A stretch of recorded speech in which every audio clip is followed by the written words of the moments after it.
Eu sou o pastor Marcelo Vaz, do Conselho das Igrejas de Nova Vida. Eu venho aqui te convidar para que você possa aí estar olhando esse vídeo. Nosso canal é Palavras de Salvação, são conteúdos cristãos, pregações. Nós também daqui a pouco vamos poder aí distribuir e informar sobre alguns livros, livretos, alguns conteúdos que a gente quer lançar, não só pregações, mas também orações. A gente vai fazer aí com que o nosso canal se expanda, e a gente precisa que você faça um favor, que você pegue e se inscreva aí no nosso canal, para que você possa aí usufruir, e não só usufruir, abençoar também a vida de outras pessoas, compartilhar, comentar, dar o seu like. Então, que você possa, em nome de Cristo, poder nos ajudar nessa empreitada de propagar o Evangelho.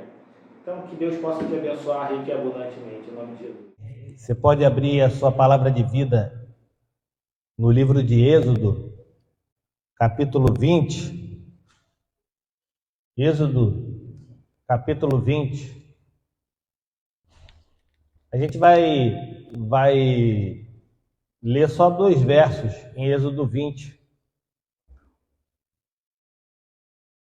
Êxodo, capítulo 20. A gente vai ler o verso 1 e vai ler o verso 2. Êxodo, capítulo 20.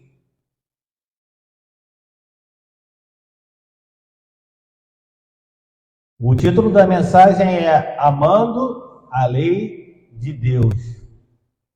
Êxodo 20. Passou Gênesis, o outro livro é Êxodo, é o segundo livro. Segundo livro da Bíblia, Êxodo 20.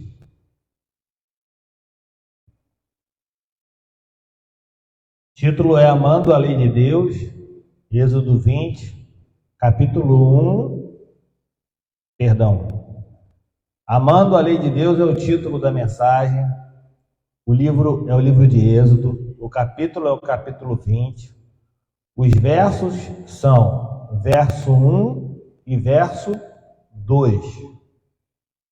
Diz assim, Êxodo 20, verso 1. Então Deus falou todas estas palavras. Verso 2. Eu sou o Senhor seu Deus, que o tirei da terra do Egito, da casa da servidão. Novamente, título da mensagem, Amando a Lei de Deus. Livro de Êxodo, capítulo 20, verso 1. Então Deus falou todas estas palavras. Verso 2 de Êxodo 20. Eu sou o Senhor seu Deus, que o tirei da terra do Egito, da casa da servidão. Deus bendito, Deus amado, louvado e engrandecido seja seu santo nome. Que nesse momento o Senhor possa falar aos nossos corações, possa falar à nossa vida, possa descortinar, Senhor, em nós, Senhor, algumas coisas que temos, às vezes, que nos fazem distanciarmos de Ti, simplesmente, às vezes, Senhor, porque ou esquecemos, ou porque não nos lembramos, ou até mesmo, Senhor, porque ignoramos quem Tu és, o que Tu fazes e o que Tu desejas de nós, Pai. Então, que o Senhor possa falar aos nossos corações, possa tocar em nossa vida, Pai, possa tratar de nós nessa manhã, a fim de que possamos sair daqui revestidos, Senhor, de algo tremendo, de algo novo, Senhor, vindo da Tua santa palavra, vindo, Pai, daquilo que Tu tens de melhor, Senhor, que são os Seus escritos, que trazem transformação, libertação, cura para a vida de cada um de nós. Pai, em nome de Jesus, não nos deixe sair daqui, Senhor, sem sermos transformados por esses escritos, Senhor. Que não saiamos daqui, Senhor, da mesma maneira que chegamos, Senhor, mas não, Senhor, que a nossa fé seja desenvolvida nesse momento, Pai, através da Tua santa palavra, para que a gente possa prosseguir, seguir caminhando, Senhor, essa caminhada de fé, essa caminhada de amor, ciente, Senhor, que Tu és um Deus, Senhor, um Deus que é um Deus galardeador e que é um Deus que nos ama, Pai, e que porque o Senhor nos ama, Senhor, nós somos não vencedores, mas muito mais que vencedores em Seu Filho amado Jesus Cristo. Que eu não seja um empecilho, Senhor, nesse momento, que eu seja apenas um carteiro, alguém que vai entregar a Sua mensagem sem colocar um ai, um tio, que seja, Pai, que não seja da Tua vontade, Pai. Então, fala aos nossos corações, não haja desvio, Senhor, de atenção de nenhum dos meus irmãos nesse momento, para a honra e glória do Seu santo nome, é a oração que fazemos e fazemos em nome de Cristo, que todos digam amém e amém, podeis assentar. Quando nós olhamos para esse livro, e de modo particular para essa passagem, o que nós vemos é que a partir daquilo que Deus realizou, redimindo o seu povo do Egito, ele então começa a formar. E o que ele começa a formar a partir daquilo que ele redime o seu povo saindo ele do Egito? Ele começa a formar uma nova sociedade. Esse povo, descendente de Abraão, herdeiros da promessa com os patriarcas, os ancestrais desse povo, eles desceram para o Egito, cerca de mais ou menos 100 pessoas, um grupo razoavelmente pequeno, ainda em formato de tribos familiares. Depois de um longo tempo lá no Egito, já àquela altura não mais tribos, não mais esse número e essa quantidade de pessoas, mas uma quantidade de uma nação poderosa, mas subjugada e escravizada. Essa começa a clamar para que Deus pudesse então redimi-los daquela situação, da situação do jugo, da situação da escravidão que eles passavam na terra do Egito. Um faraó que não sabia, não conhecia José, um governador hebreu que governou o Egito, ele então começou a subjugar essa nação.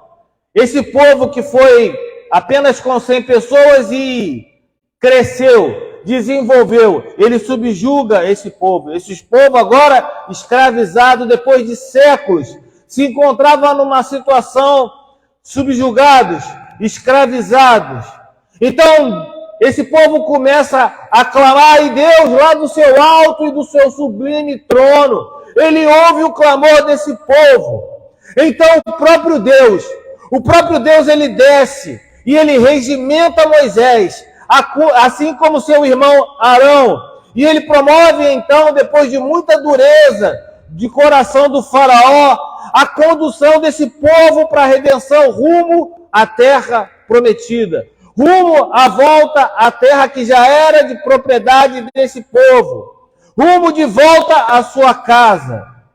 Mas, uma vez que Deus está formando uma nova sociedade, Deus revela então a sua eleição, Deus revela então a sua tarefa, Deus revela o alvo e objetivo para o que tem com essa nova sociedade. Essa nova sociedade, então, ela recebe de Deus um padrão. Ela recebe de Deus uma norma que versa sobre a relação dessa nova sociedade com Deus e a relação dessa nova sociedade com seus irmãos, a começar pela família. Os filhos devem honrar os pais. Na sequência de Êxodo 20, você vai ver lá os 10 mandamentos. E eu só li esses 2 primeiros versos que falam um pouco antes sobre esses 10 mandamentos. É a partir daí, então, que Deus começa a revelar essas relações interpessoais, o que Ele espera dessas relações interpessoais.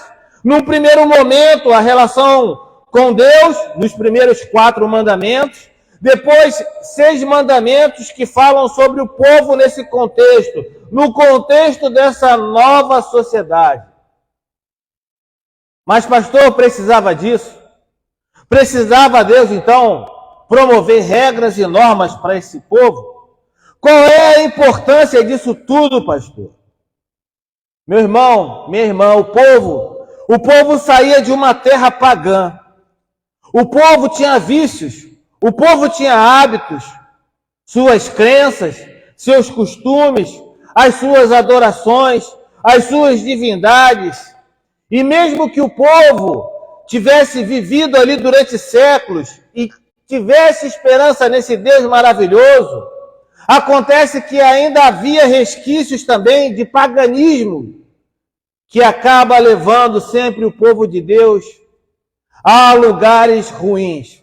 O povo, então, estava sendo tirado do contexto onde havia essa influência pagã. E ele não estava sendo levado para um lugar, para uma terra diferente, não. Ele estava sendo levado para uma terra igualmente, com essas influências pagãs também.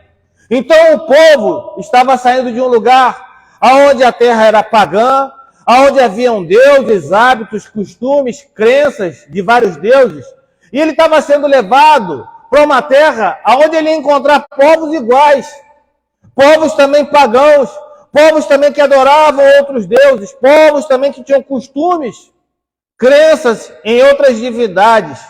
Então Deus, ele precisa fornecer um padrão para esse povo, uma norma de conduta de como ele deseja que esse povo viva, uma norma de como ele quer ser cultuado, uma norma de como Deus, o povo, deve proceder diante de Deus, uma norma como seus irmãos devem se relacionar em família, no casamento, no que diz respeito aos bens, em relação à propriedade que será conquistada, a propriedade privada. Deus oferece então um padrão, Deus oferece então uma norma. O reino de Deus, que nos alcança com a sua graça, ele não nos deixa à mercê da nossa sorte. Ele não nos deixa à mercê da nossa própria sorte, vivendo do jeito que a gente pensa que a gente deve viver. Então Deus oferece, portanto, para nós, a sua lei.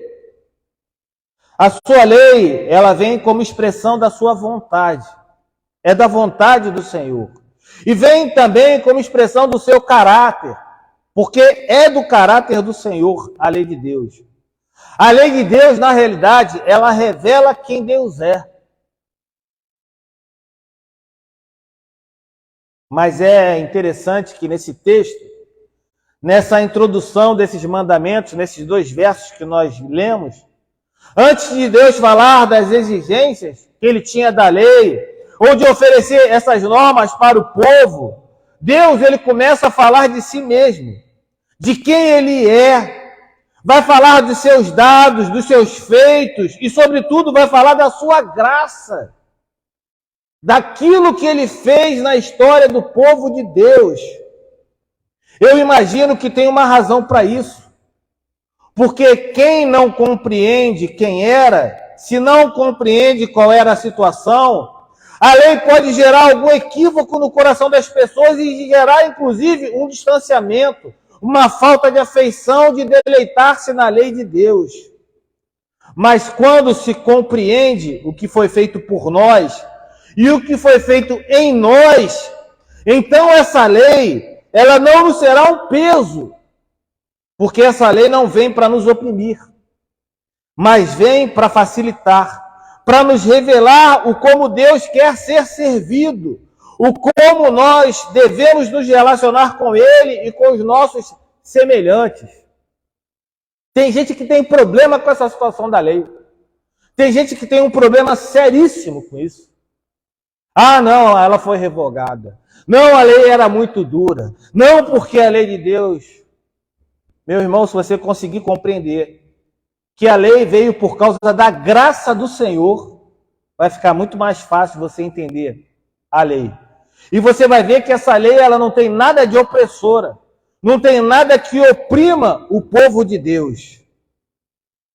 Se nós não entendermos ou não compreendermos qual era a situação, qual era a condição em que o povo se encontrava e na qual nós nos encontrávamos, é possível que nós nos distanciemos. E é possível, portanto, que o resultado dessa não compreensão nossa não faça com que haja um acolhimento devido da palavra de Deus.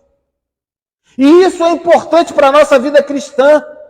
Então, assim, para a gente olhar para esse texto, a gente consegue ver que Deus fala sobre si mesmo e que o povo saiba sobre quem ele é e sobre aquilo que ele fez para o povo dentro dessa condição em que o povo estava oprimido, escravizado, sem condição de por si mesmo se livrar daquela condição. Então Deus se dirige ao povo e se revela a ele para que saibamos quem ele é. E Deus, nesses 2 versos, ele fala 3 coisas que ele é, além de muitas outras. Mas que ao lermos esses 2 versos, fica claro pelas suas próprias palavras. A primeira coisa é que Deus é um Deus que se comunica. Diz lá o verso 1, então Deus falou todas estas palavras. Deus é uma pessoa que fala. Deus, ele fala. Ele fala de modo proposicional, de modo inteligível, de modo que a comunicação e a verdade daquilo que Deus fala alcança o nosso intelecto. E nós compreendemos o que ele está falando.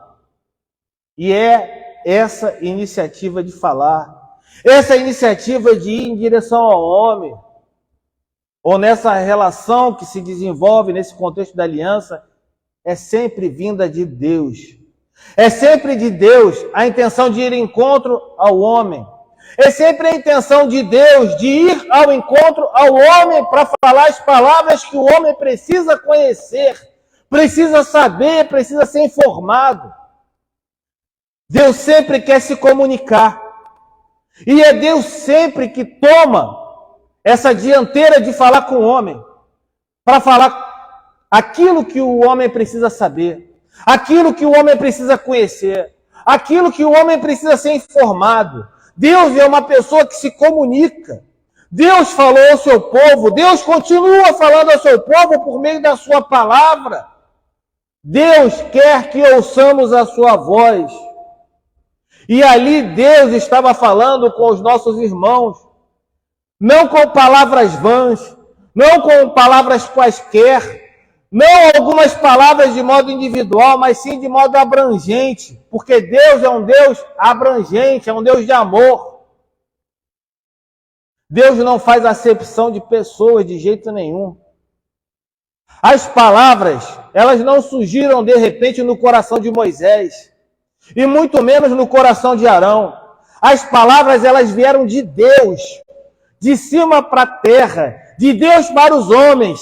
Deus fala de modo especial, ele se dirige ao povo de modo gracioso para lhe comunicar e para lhe recordar quem era o povo, como estava o povo e qual era a condição do povo. Deus falou ao seu povo e Deus continua falando ao seu povo. Deus continua falando ao seu povo. E hoje, ele nos fala por meio das Escrituras. Ele já nos revelou tudo quanto nós precisamos saber. O problema é que às vezes nós não queremos ouvir. Teimosamente a gente fecha os nossos ouvidos. A gente ignora para não escutar o que Deus está falando. Mas Deus falou e Deus continua ainda a fazê-lo. Deus fala. Deus é uma pessoa que se comunica. E sempre foi assim desde o início. Deus criou todas as coisas por meio da sua fala. A fala de Deus tanto revela a sua personalidade, do seu comunicar, como também revela o seu poder criativo, o seu poder santificador, o seu poder orientador, o seu poder instrutivo, o seu poder que consola. Deus fala e Deus consola um coração angustiado pela sua palavra. Escute a voz de Deus. Escute a voz de Deus. Porque Deus falou, Deus fala e Deus vai continuar falando. Escute a voz de Deus. Deus é um Deus que se comunica. ele já começa falando: então Deus falou todas estas palavras. A segunda coisa que Deus demonstra é que Deus é um Deus que requer exclusividade. Deus se revela como um Deus também exclusivo. Na parte 2, no verso A, ele fala assim: eu sou o Senhor teu Deus. Deus mostra a sua exclusividade. Deus reivindica para si a prerrogativa da singularidade e a prerrogativa de ser exclusivo. Deus não disse: olha, eu sou um Senhor dentre outros muitos senhores. Não, ele diz: eu sou o Senhor teu Deus. Aqui o artigo, ele é definido. Porque se aqui tivéssemos um artigo indefinido, teríamos uma ideia de que Deus é mais um entre muitos outros senhores. E isso, meu irmão, ele não disse. E isso ele não é. Ele evoca para si a exclusividade de ser o Senhor Deus. O Senhor da aliança, o Senhor pactual, o Senhor que chama o seu povo, que fala com o seu povo, que redime um povo para si e que, portanto, ele tem para esse povo a bênção e o privilégio para ser o proprietário desse povo. E esse aspecto da exclusividade de Deus, ele é muito importante. Naquele contexto, então, mais ainda. Um contexto onde o povo sai de uma terra politeísta para caminhar até onde estava outra terra, onde havia o politeísmo. Onde o politeísmo era vigente. E veja bem, no Egito, Deus venceu as divindades dos egípcios com cada praga enviada. Cada praga tinha muito mais a função de acabar com a ideia de que os deuses egípcios não passavam de estruturas de pensamentos. Deus, então, exerceu juízo lá no Egito contra essas supostas divindades. Mas havia possibilidade, grande possibilidade, do resquício do paganismo presente na caminhada daquele povo até a Terra Prometida. Possivelmente havia resquício do paganismo no coração daquele povo que caminhava para a Terra Prometida, nas vestes do povo, na indumentária do povo. Então esse povo, ele precisava entender desde o início, desde o começo, que Deus é exclusivo. E essa exclusividade de Deus, por quê? Porque Deus não divide a glória dele com ninguém. Deus não aceita parceria na redenção. Ele é o Senhor teu Deus que te tirou da casa do Egito, da casa da servidão. O caminho tinha como destino uma terra politeísta. E é preciso saber, então, que Deus, ele é exclusivo. E mais, não é o fato só dele ser exclusivo. Ele exige essa exclusividade na adoração também. Para que o povo não caia na armadilha da religião humanística e pagã. Eu sou o Senhor. Deus. Eu falei isso para a pessoa ontem. Não adianta abraçar, dar a mão para o diabo e a mão para Deus. Deus não aceita coração dividido. Deus não aceita parceria. Deus não aceita isso. Ele não tem conversa com Deus. Ele quer exclusividade. Você não pode se achegar a Deus, adorar a Deus e ainda ter o coração dividido. Metade se dedica para Deus e metade quer se dedicar a divindades que são fabricadas na sua mente, que são obras da sua imaginação ou da imaginação do homem, fruto das mãos do homem. Deus não aceita isso. Deus é exclusivo e ele requer essa exclusividade para ele. E quando eu falo de exclusividade, eu não falo apenas de divindades como deuses. Deus não divide a glória dele com seu amor, com seu cônjuge. Deus não divide a glória dele com seu amor com seus filhos. Deus não divide a glória dele, a exclusividade dele, com o seu trabalho e com o amor que você tem pelo dinheiro. Deus não divide a glória dele com as divindades das riquezas que você pensa que você tem.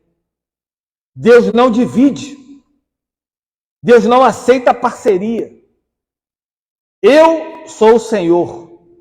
Deus diz: eu sou o dono de vocês.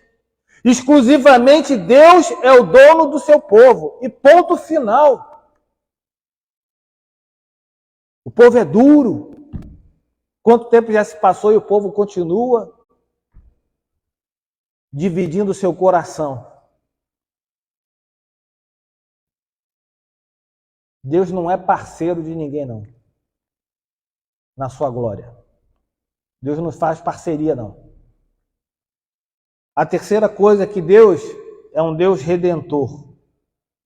Deus se revela também como um Deus redentor. Lá no verso 2 ele diz: eu sou o Senhor seu Deus, que o tirei da terra do Egito, da casa da servidão. Sabe o que Deus está falando? Vocês não colaboraram com nada. Vocês não fizeram nada. Não houve cooperação de vocês para nada. Não houve nada que vocês pudessem fazer para que a redenção de vocês fosse efetivada. Por isso é que Deus é exclusivo. Porque a obra da redenção é só Ele que pode fazer.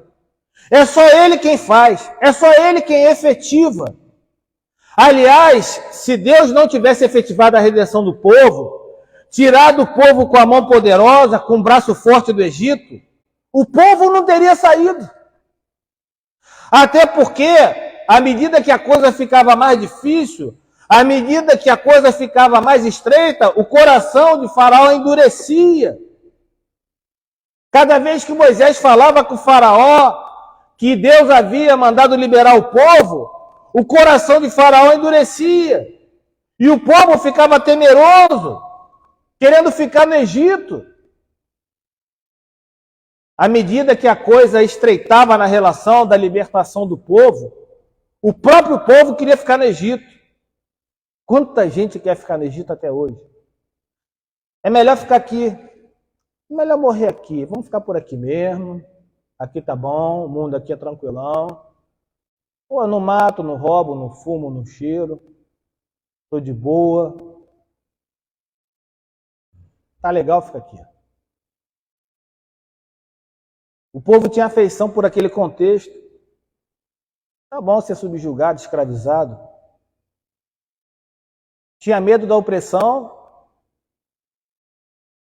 mas tinha medo também de sair. Medo daquilo que se faz. Mas Deus exige que o povo saia. Mas o coração do povo ainda estava apegado ao Egito. Afeiçoado ao Egito. Tem gente que não consegue sair do Egito. E não tem tempo de crente não, meu irmão. Tempo de crente, tempo de igreja, tempo de... Não tem nada disso. Tem gente que não consegue. Parece que, sabe? Parece que Deus, a obra redentora dele, nada é a mesma coisa. A boca fala uma coisa e o coração sente outra. Se Deus não tivesse agido, nada teria acontecido. Se Deus não tivesse agido, não teria acontecido a redenção. Deus fala: eu sou o Senhor, seu Deus, que o tirei da terra do Egito, da casa da servidão. Vocês que estão aí, não teriam condição de sair daí.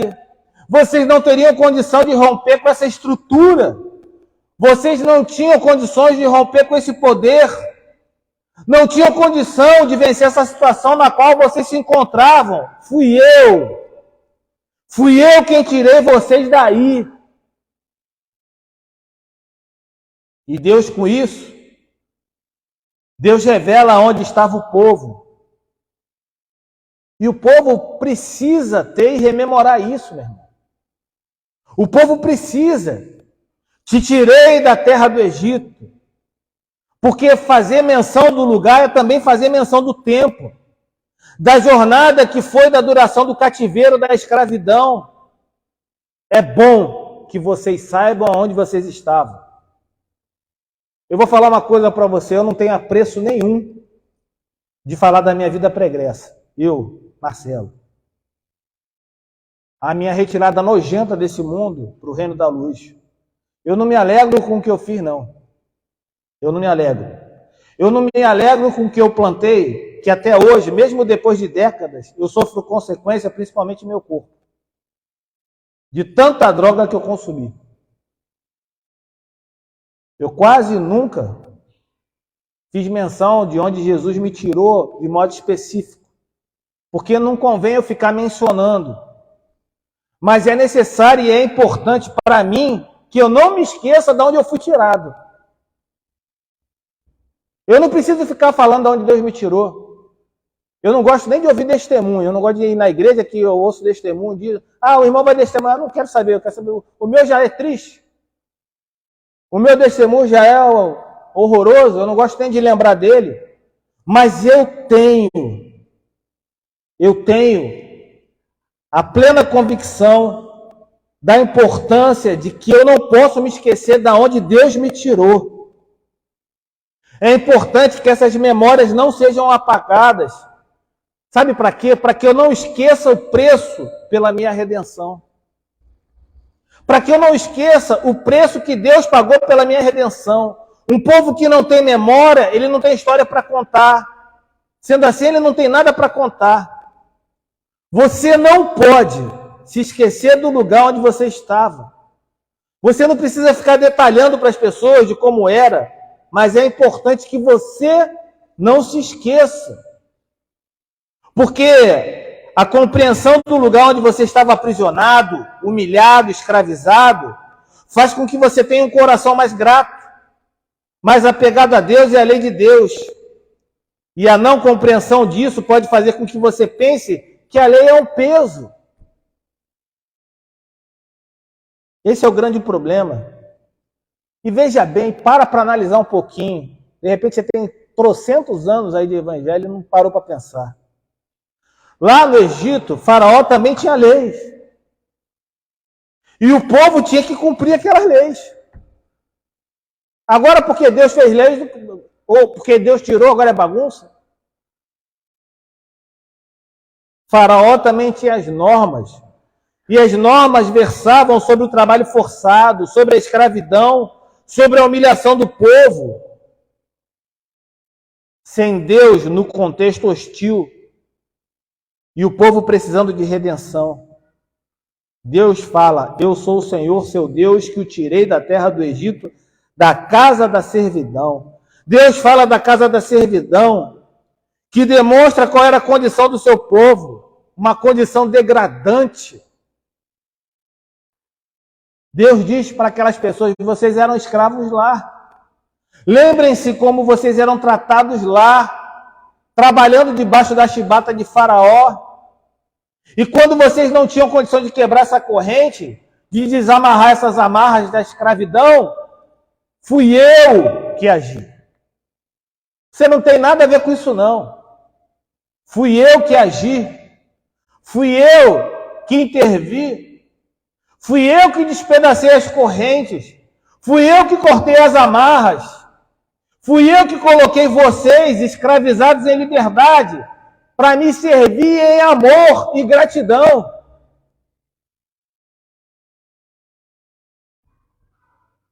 Deus redime um povo para servir a Ele em amor e em gratidão. Quantos de nós não somos apegados a Deus em amor? Quantos de nós não somos gratos a Deus por tudo que Ele fez em nossa vida? Nós temos que nos lembrar todos os dias, que o Senhor nos tirou da terra do Egito, da casa da servidão. Veja que com isso Deus prepara o coração do povo. Ele inunda o coração do povo com a verdade da graça, com a verdade de quem Ele é, para que o povo então perceba que, portanto, não pode adorar outros deuses. Não se pode construir imagem, escultura. Não se deve profanar o nome de Deus. Deve-se reservar um dia para se dedicar um culto a Deus. E isso só é possível quando a gente compreende o que Deus fez em cada um de nós. Quando a gente compreende o que Deus fez por mim em Jesus Cristo, o seu Filho bendito e Salvador, que se fez servo, que se humilhou, obedeceu, enfrentou a morte de cruz, para nos resgatar de lá, para nos tirar de onde nós estávamos, para nos transportar daquela condição de escravo que era do pecado, do mundo e do diabo, para transportar cada um de nós para o reino do Filho do seu amor, para que nós possamos governar com Jesus Cristo nas regiões celestiais.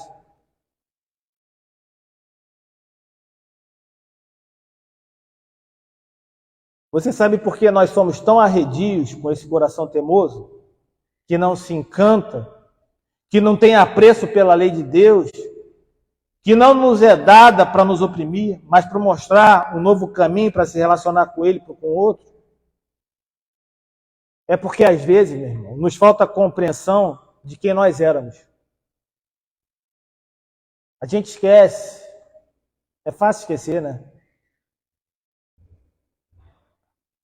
É fácil esquecer qual era a sua condição. Mas quando a gente compreende isso, aí a gente tem afeição, tem apreço pela lei. Porque não é nada para conquistar para nós. Porque Deus já nos deu tudo que a gente precisa, tudo que a gente necessita. O nosso apreço pela lei de Deus agora é para guardar, é para observar, tem a ver com gratidão, tem a ver com decisão. Andar diante de Deus em novidade de vida, com o coração se regozija na lei, porque a lei revela a sua vontade, porque a lei revela seu caráter santo, porque a lei revela o quão ele é justo e gracioso. E você, meu irmão, e você, meu irmão, não se esqueça de quem você era. Que você não esqueça da sua condição. E ao perceber e ao compreender quem você é agora em Cristo, ao perceber agora seu status em Cristo Jesus, você é filho de Deus, por meio da adoção em Cristo Jesus.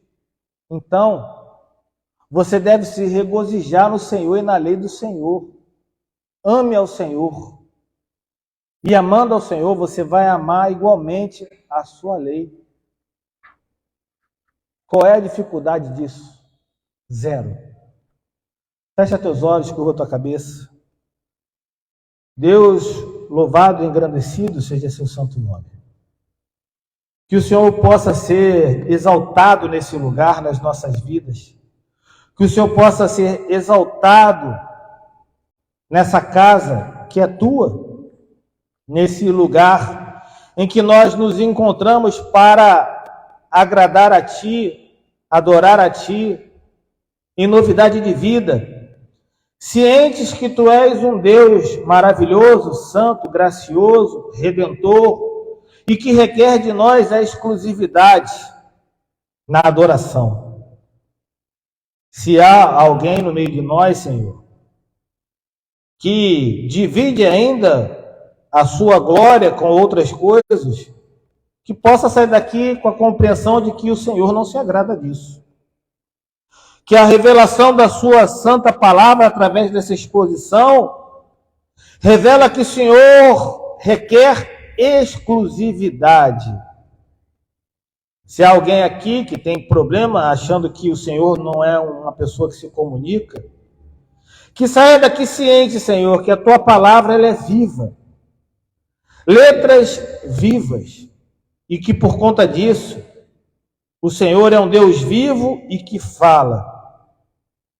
E que nós possamos buscar. E que essa pessoa possa entender que ela deva buscar a Ti porque o Senhor sempre estará de braços abertos para ouvir a súplica e a oração de um justo.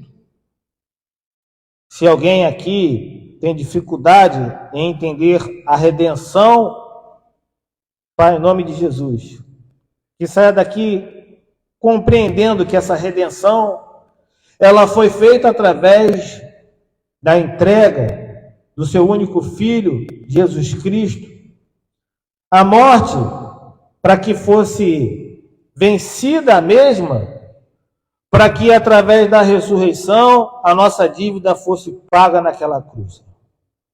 Em nome de Jesus, toma os nossos anseios, a nossa vida, que não possamos nos esquecer da onde o Senhor nos tirou, que não possamos nos esquecer da onde o Senhor nos resgatou, que possamos ter essa consciência que o resgate foi feito exclusivamente pelo seu amor e pela sua graça, que nada fazemos ou tivemos que fazer para que houvesse esse resgate. Tudo, Senhor, foi o Senhor quem fez. E a glória é toda sua. A nossa gratidão deve ser exclusiva a Ti. Muito obrigado pelo Teu amor. Muito obrigado pela Tua compaixão. Muito obrigado, Senhor, por tudo que o Senhor faz, por tudo que o Senhor é. Muito obrigado, Senhor, porque o Senhor nos traz à memória, às vezes, aquilo que estava escondido, aquilo que colocamos debaixo, Senhor, do tapete, o Senhor não nos faz esquecer. Que possamos nos lembrar de onde o Senhor nos tirou, para que possamos glorificá-lo, adorá-lo, bendizê-lo, e muito mais que isso, Senhor. Saber o preço que foi pago, e entender que esse preço, ele foi alto, o preço da vida de um justo, de um Deus justo sem pecado. Que o Senhor possa ser com cada um de nós, que o Senhor possa fazer com que na nossa caminhada de fé, os resquícios, Senhor, daquilo que nos separa de Ti, possam cair por terra, que possa ser retirado por cada um de nós, entendendo e compreendendo aquilo que Tu queres. Então, Pai, nos ajuda nessa caminhada, para a glória e o louvor do Seu santo nome. É a oração que esse povo aqui em Vila Maria Helena faz em nome de Cristo Jesus. Que todos digam amém e amém.